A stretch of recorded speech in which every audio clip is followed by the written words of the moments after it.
Class 6th, Chapter 3rd, Fibre to Fabric. Paheli and Bojo won the first prize in a science quiz competition held at their school. They were very excited and decided to use the prize money to buy their clothes for their parents. When they saw a large variety of cloth material, they got confused. बोजो and पहेली ने first prize जीता था science quiz competition में जो उनकी school में हुआ था। वो बहुत ज़्यादा एक्साइटेड थे एंड उन्होंने डिसाइड किया था कि वो जो प्राइज़ मनी है उससे वो अपने मम्मी पापा के लिए, दैट इज़ देयर पेरेंट्स के लिए, वो कुछ क्लोथ्स लेके आएंगे। एंड जब उन्होंने उस शॉप में विजिट करते हैं, एक लार्ज वैरायटी ऑफ शॉप जिसमें बहुत सारे different variety of cloth material है, तो वो बहुत ज़्यादा कंफ्यूज हो गए थे। उन्हें समझ नहीं आ रहा था कि वो कौन सा मटेरियल देखे। तो the shopkeeper explain that some clothes और फैब्रिक्स वेर कॉटन। तो शॉपकीपर ने एक्सप्लेन किया कि वो जो क्लोथ्स है वो कुछ कॉटन के हैं, कुछ सिंथेटिक है, ठीक है। And they also had woollen mufflers and shawls, and उनके पास कुछ वुलन मफलर्स एंड शॉल्स भी थे। They were mini silk saris as well, उनके पास कुछ सिल्क साड़ीज भी थी। पहेली एंड बोजो felt very excited, they touched and felt these different fabrics. Finally they bought a woolen muffler and a cotton sari. बोजो और पहेली बहुत ज़्यादा एक्साइटेड थे, उन्होंने सब चीज़ों को टच करके फील करके देखा डिफरेंट फैब्रिक्स को, एंड फाइनली उन्होंने डिसाइड किया कि वो वुलन मफलर एंड एक कॉटन साड़ी उन्होंने वहाँ से खरीद ली। After their visit to the cloth shop, Paheli and Bojo began to notice various fabrics in their surroundings. जैसे ही पहेली एंड बोजो ने उस क्लोथ शॉप से विजिट करके आगे निकले तो उन्होंने कुछ और डिफरेंट वे फैब्रिक्स अपने आसपास शॉप्स में देखे। उन्होंने they found that bedsheets, blankets, curtains, table clothes, towels and dusters were made of from different types of और डिफरेंट काइंड्स ऑफ फैब्रिक्स। उन्होंने देखा कि जो bedsheet, blanket, curtain, table cloth, towel, duster, ये सब बहुत डिफरेंट काइंड्स के fabric से बने होते हैं। Even the school bags and the gunny bags were made from some kind of fabric, and even जो school bags and gunny bags जो थे वो भी डिफरेंट काइंड ऑफ फैब्रिक से मिलके बने होते हैं। So they tried to identify these fabrics as cotton, इसलिए उन्होंने डिसाइड किया, उन्होंने कुछ आइडेंटिफाई करने की कोशिश की। कुछ को उन्होंने कॉटन नाम दिया, कुछ को वुलन एंड कुछ को सिल्क एंड कुछ को synthetic. Can you also identify some fabrics? क्या आप भी ऐसे कुछ फैब्रिक्स को आइडेंटिफाई कर सकते हो कि वो कौन से फैब्रिक आपके सामने अगर कोई रख दिया जाए? Let's see with the help of activity. Okay, variety in fabrics. Activity 1. Visit a nearby tailoring shop, collect cuttings of fabrics left over after stitching, feel and touch each piece of fabric. Now try to label some of the fabrics as cotton, silk, wool or synthetic after asking for help from the tailor. आपको ये करना है, एक Taylor shop पे visit करना है and कुछ वहाँ की कटिंग्स जो लेफ्ट ओवर, मतलब जो वो स्टिच करने के बाद जो बचे हुए कपड़े हैं उनके पीसेस आपको लेने हैं एंड उनको टच करके उनके फैब्रिक को फील करना है एंड आप उनको फिर डिफरेंट लेबल दो। दैट मीन्स कोई सिल्क का दो, कोई कॉटन का दो, कोई वुल का दो, कोई synthetic.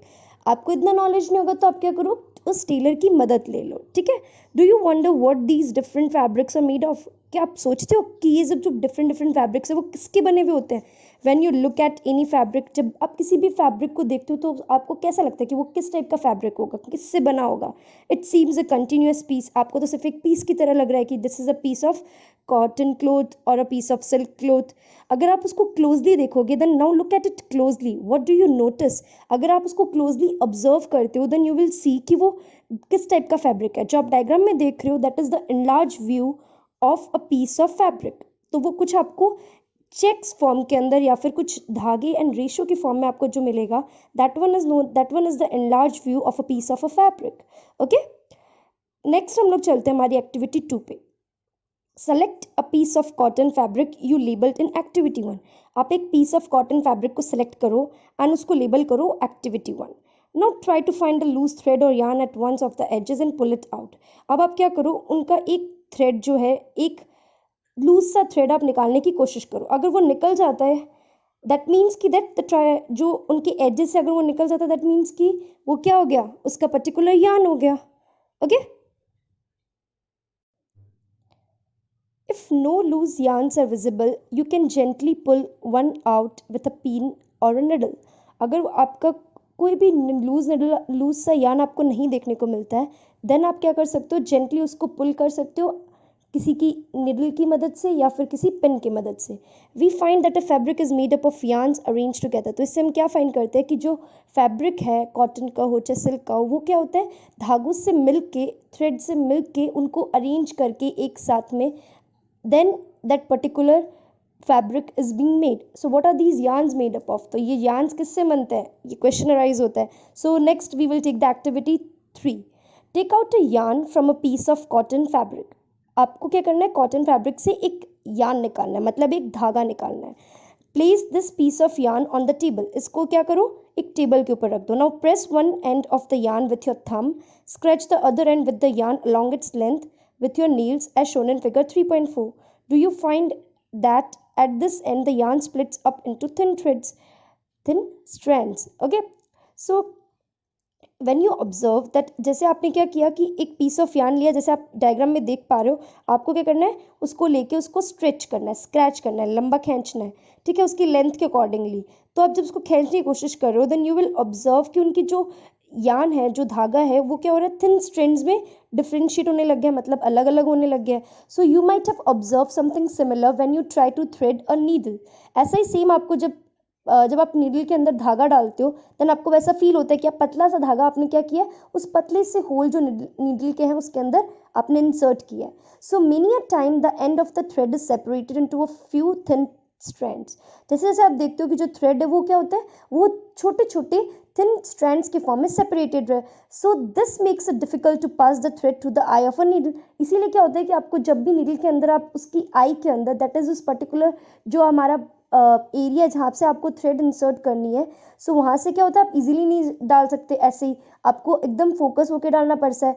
So that is the thing, the thin strands of thread that we see are made up of still thinner strands. तो जो आपने थिन स्ट्रैंड्स ऑफ थ्रेड देखी, वो और भी छोटे छोटे थिनर स्ट्रैंड से मिलकर बनी हुई होती है, और उसी को हम लोग क्या कहते हैं, फाइबर्स कहते हैं। So fabrics are made up of yarns and yarns are further made up of fabrics, fibres. So what are these fibres come from? देखो क्या है कि फैब्रिक्स जो है वो किससे बने होते हैं, yarn से, एंड yarn जो है वो फर्दर किससे बना होता है, फाइबर से। तो अल्टीमेटली फाइबर से yarn, yarn से fabrics. Okay, so the fibers of some fabrics such as cotton, jute, silk and wool are obtained from plants and animals. तो जो फाइबर्स हैं, जो किसी अलग अलग फैब्रिक के जो हमें चाहिए होते हैं उसके बनाने के लिए, वो हमें किससे मिलते हैं, पर्टिकुलरली प्लांट्स या एनिमल्स से मिलते हैं। सो उनको हम लोग क्या कहते हैं, natural fibres. Okay, and cotton and jute are example of fibres obtain from plants, and cotton and jute example उन फाइबर्स के जो हमें प्लांट से मिलते हैं। Wool and silk fibres are obtain from animals. Wool और सिल्क के जो है वो पर्टिकुलरली हमें किससे मिलते हैं, किसी एनिमल से मिलते हैं। Okay, and wool is obtain from the fleece of sheep और गोट। वुल हमें किससे मिलता है, शीप या गोट की जो खाल होती है, उनकी जो स्किन होती है, उससे हमें क्या मिलता है, वुल मिलता है। Okay, and it is also obtain from the hairs of rabbit, yak and camel. Camel, rabbit and yak की जो हेयर्स होते हैं उससे भी हमें वुल मिलता है। Silk fibre is drawn from the cocoon of silk worm. Silk worm का सेरिकल्चर किया जाता है, जिससे हमें क्या मिलती है, सिल्क मिलती है। For those of years natural fibres were the only ones available for making fabrics. In the last hundreds or so fibres are also made from chemical. For 2000 years तक ऐसा माना गया था कि जो नेचुरल फाइबर्स है वो सिर्फ हमारे किससे मिल रहे हैं, सिर्फ फैब्रिक्स के लिए अवेलेबल थे। बहुत सालों तक, थाउजेंड्स ऑफ ईयर्स तक यही माना जाता था। सो इन द लास्ट 100 ईयर्स और सो फाइबर्स को फिर बाद में चेंज करके उनकी केमिकल फॉर्म में कन्वर्ट करके इसको यूज़ किया जाता था। ओके।